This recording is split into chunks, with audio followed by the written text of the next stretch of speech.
everybody, Gilligan Kruger 0829 here. Welcome to the third day of my Transformers movie series marathon review. Today we are, of course, going to be talking about the second live-action movie in the Michael Bay directed franchise, Transformers: Revenge of the Fallen from 2009. I actually have a lot to comment on regarding my criticism of the movie, so I'm just going to get right into the plot. So this one starts in 17,000 BC, where after a quick opening video we learn that Transformers had in fact interacted with humans in ancient times. We don't really get much of an explanation because we're then cut to present day Shanghai, where we learn what's going on with the military and the Autobots now. See, the Autobots have actually teamed up with the military men from the last movie to form a team that is specifically designed to hunt down whatever is left of the Decepticons on Earth.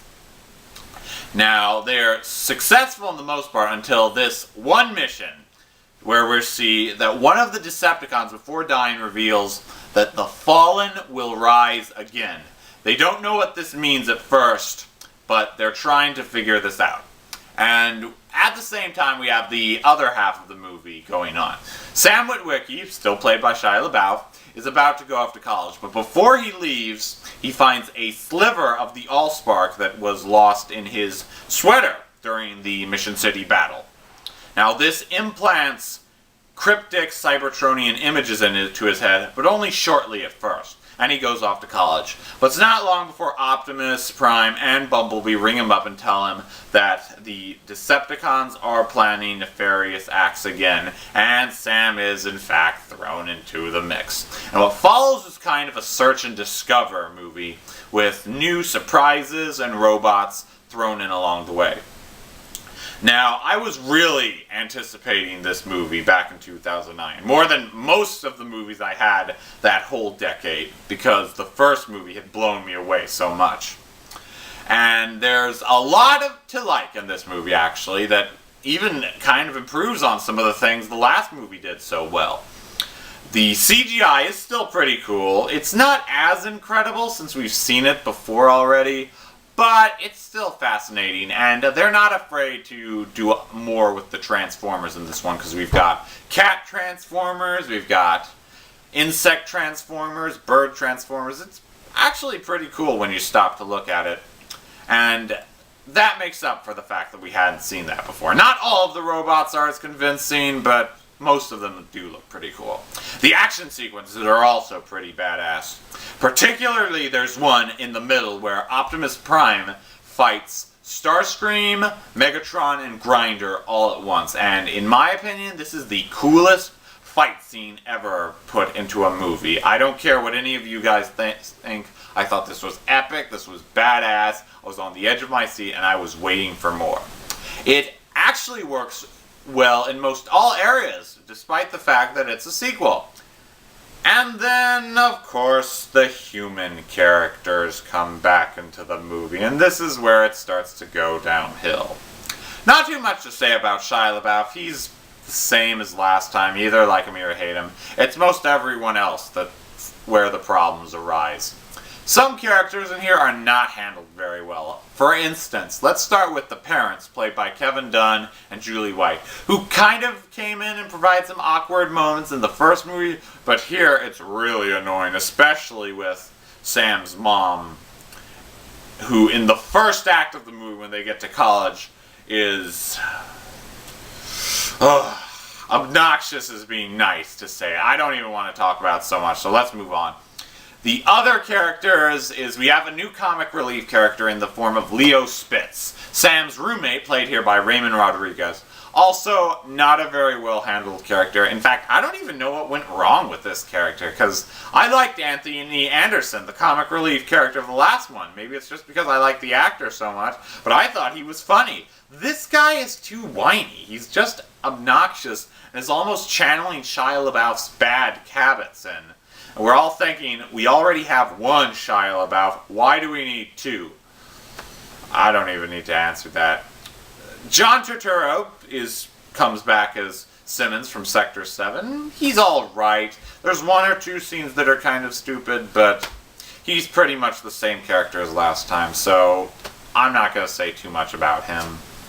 And of course, there's the one most fanboys just want to see, Megan Fox, who sadly is also one of the problems of this movie, because she has been reduced to nothing more than a sex symbol. I mean, whether you like her performance in the first movie or not, she actually did something. I mean, she had a backstory, and she even drove Bumblebee into the final battle to kill Brawl. Here, she's almost pointless. She barely has to do anything in this movie. She captures Wheelie, yes, but that's about it. I mean, the movie could have done just as well without her. Well, yeah, let's move on. The other two characters that sadly are underplayed are Josh Duhamel and Tyrese Gibson as Lennox and Epps, who are so underplayed in this movie. It really made me sad, because I really liked both of their characters in the first movie and was hoping to see more in this one, but their scenes are punctuated by like 5 to 6 minutes, and then we cut to 15 or 20 with the other characters. I don't know, maybe that's a bit of an overstatement, but another big problem is a lot of the scenes with Lennox includes another new character, Secretary or Lieutenant Calloway. I'm not sure which one he is. He's played by John Benjamin Hickey, and we don't really like this character, but to be completely honest, I think the movie didn't want us to like his character anyway, so I won't say too much about that. The only other interesting new addition is Isabel Lucas as a girl who follows Sam in college, she's really hot, by the way. I think she's more attractive than Megan Fox, but that's just me.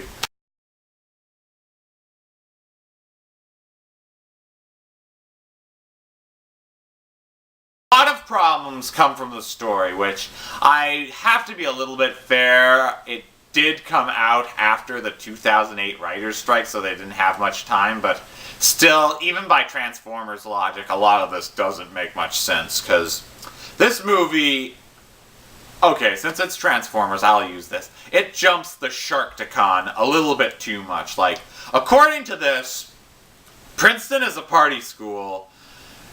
You can get by Egyptian border patrols by simply saying that you're with your family and you want to go across, and there's a random desert landing strip field behind the Smithsonian Air and Space Museum. I guess they carved out DC for that. That doesn't make a lot of sense. In fact, a lot of this movie feels like it was rushed through. It's a bit of an issue. And as such, the movie doesn't always know what kind of tone it wants to take. Like, sometimes we have dark and intimidating scenes. Like, there are some scenes with, this isn't spoiling too much, Megatron, he comes back, that are intimidating. Megatron is not as intimidating as he was the first time around, but there are some darker scenes in this. And then we have some other scenes that are just ridiculous and silly, and they throw in quite a little bit, okay, actually, too many sex jokes, that's another big problem I had with this movie, through the mix. And one of them, I'm not kidding with this, one of the robots actually has robo-testicles in this movie. When I saw that in theaters the first time, thinking, don't make a balls joke, don't make a balls joke, please don't, yep, they did it. And that really pissed me off. Just the handling in this movie, it's all over the place and sometimes. And of course, as with most any Michael Bay movie, he does the whole 360 spin around character shot a little bit too much in this. Sometimes he even alters it to make it worse. And I don't know why people do this. I've never liked it in movies. Do you guys? Would you find my reviews any more entertaining if I did them like this? No, you wouldn't. I wouldn't either. I don't know, but the biggest problem I have in this movie is the way they handle the robot characters, who are barely developed at all. In fact, despite that this movie is called Transformers, you might as well have called it Transformers, a story about a group of humans who are trying to save the world. There's a robot battle going on in the background, but that's not important.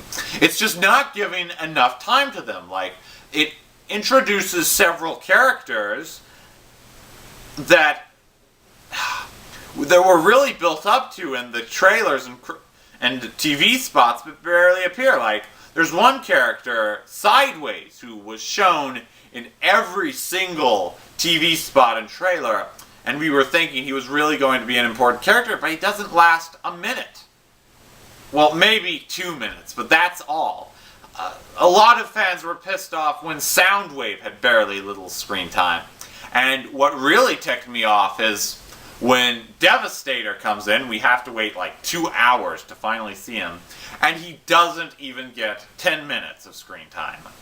I'm sorry, that just really disappointed me. He was also in the trailers and TV spots a lot, so why didn't he get to show up? Now, granted, there are a lot of Transformers. I know you cannot develop each and every one, but the reason this ticks me off so much is the 2 new ones they did decide to give the screen time to.